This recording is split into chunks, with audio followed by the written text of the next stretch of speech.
जय श्री कृष्ण। मैं संध्या शर्मा श्री बांके बिहारी जी के चरणों में श्री कृष्ण कथा के कुछ पुष्प अर्पित करने जा रही हूँ।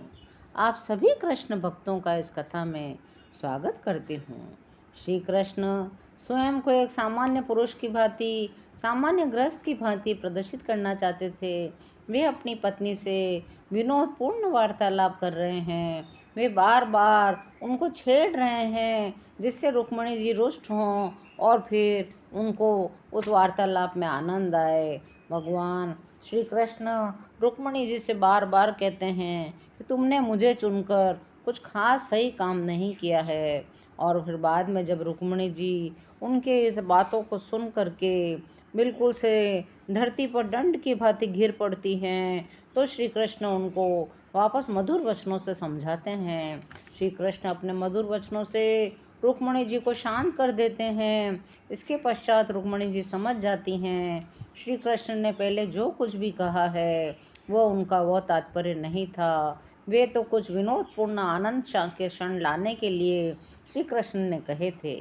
धीरे धीरे भगवान से वियोग के समस्त भय से वे मुक्त हो गई। उनके मुख पर स्वाभाविक मुस्कान आ गई। अपनी और भगवान को प्रसन्नतापूर्वक देखते हुए वे कहने लगीं, प्रिय कमल लोचन भगवान, आपका यह कथन कि हमारी जोड़ी उपयुक्त नहीं है पूर्ण रूप से सत्य है। आपके बराबर के स्तर तक पहुंचना संभव नहीं है, क्योंकि आप समस्त गुणों के सागर हैं, अनंत श्री भगवान है। मैं आपके योग्य जीवन संगनी किस प्रकार से हो सकती हूँ? आप तो समस्त महानता के स्वामी हैं। मैं कब और कहाँ आपकी योग्य पत्नी हो सकती हूँ? आपका कहना है आप जगत के राजाओं से सदैव शत्रुता रखते हैं, किंतु वे राजा कौन हैं? मेरे विचार से ये राजा इंद्रियां हैं। ये अत्यंत भयानक हैं और सब पर शासन करती हैं। निश्चय ही आप इन भौतिक इंद्रियों से शत्रुता रखते हैं। आप कभी भी इंद्रियों के वश में नहीं रहते हैं, अपितु आप इंद्रियों का नियमन करने वाले ऋषिकेश हैं। हे प्रिय भगवान, आपने स्वयं को धनहीन कहा, किंतु यह दशा दरिद्रता नहीं है, क्योंकि वास्तव में आपके अतिरिक्त और किसी वस्तु का अस्तित्व ही नहीं है। अतएव आपको किसी वस्तु पर अधिकार करने की आवश्यकता ही नहीं होती। आपके पास कोई संपत्ति नहीं है, किंतु आपसे बढ़कर कोई संपन्न भी नहीं है। हे भगवान, आप पूर्ण हैं, अतएव आप किसी भी वस्तु पर कुछ न होने तथा संपन्न होने के विपरीत तथ्यों का सामंजस्य कर सकते हैं। यद्यपि आपके भौतिक हाथ और पैर नहीं हैं, तथापि भक्तिपूर्वक भक्तों द्वारा अर्पित की गई प्रत्येक वस्तु आप स्वीकार करते हैं। आपके भौतिक चक्षु तथा कान भी नहीं हैं, फिर भी आप सर्वत्र सब कुछ देख सकते हैं, सब कुछ सर्वत्र सुन भी सकते हैं।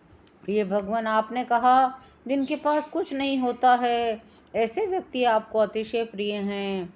आपके भक्त सब कुछ त्याग कर केवल आपको ही प्राप्त करना चाहते हैं। अतएव मैं देखती हूँ देवर्षि नारद मुनि, जिनके पास कोई भी भौतिक संपत्ति नहीं है, आपको इसीलिए अत्यंत प्रिय हैं। ऐसे व्यक्ति आपके अतिरिक्त और किसी की परवाह भी नहीं करते। कृष्ण भक्ति में सेवक और सेव्य के समाज में व्यक्ति को भौतिक समाज के दुख और सुख का भागी नहीं होना पड़ता। अतः प्रत्येक स्त्री अथवा पुरुष को आपके सेवक और सेव्य समाज का एक सदस्य होने की ही कामना करनी चाहिए। आप श्री भगवान हैं, न कोई आपसे श्रेष्ठ हो सकता है, न ही कोई आपके बराबर हो सकता है। प्रिय भगवान, आपने कहा आप केवल भिक्षु की आपका यशोगान करते हैं, यह भी पूर्ण रूप से सत्य है, किंतु वे भिक्षु कौन हैं? ये सभी भिक्षु श्रेष्ठ भक्त हैं, मुक्त व्यक्ति हैं अथवा सन्यासी हैं। ये सभी महात्मा एवं भक्त हैं जिनके आपके यशगान के अतिरिक्त और कोई कार्य नहीं है। ऐसे महात्मा बड़े से बड़े अपराधी को भी क्षमा कर देते हैं। मेरे प्रिय पति, आप यह मत सोचिए कि मैंने अपनी अनुभवहीनता के कारण आपको अपना पति स्वीकार किया है। मैंने इन महान भिक्षुकों के मार्ग का अनुसरण किया है। अपना जीवन आपके चरण कमलों में समर्पित करने का निश्चय किया है। आपने कहा आप धनहीन हैं, तो ये सत्य है। आप स्वयं को पूर्ण रूप से इन महात्माओं तथा भक्तों में बांट देते हैं। इसी कारण मैंने ब्रह्मा जी और देवराज इंद्र जैसे व्यक्तियों को भी अस्वीकार कर दिया। प्रिय भगवान, महाकाल केवल आपके निर्देश में कार्य करता है। काल इतना महान एवं शक्तिशाली है कि क्षण भर में ही वह सृष्टि के किसी भी भाग में विनाश कर सकता है। इन सब तथ्यों पर विचार करते हुए जरासंध, शिशुपाल और उन्हीं के समान मुझसे विवाह करने के इच्छुक अन्य सभी राजाओं को मैंने साधारण कीड़े मकोड़ों से अधिक महत्वपूर्ण नहीं समझा।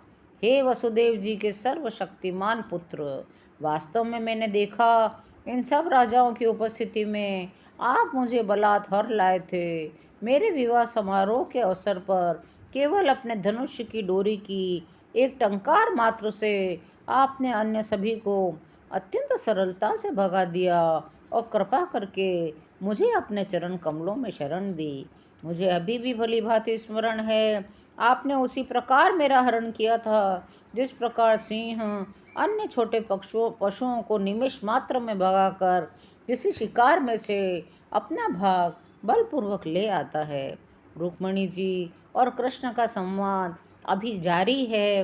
विराम देती हूँ इस अध्याय को। शेष अगले अंकों में। जय श्री कृष्ण।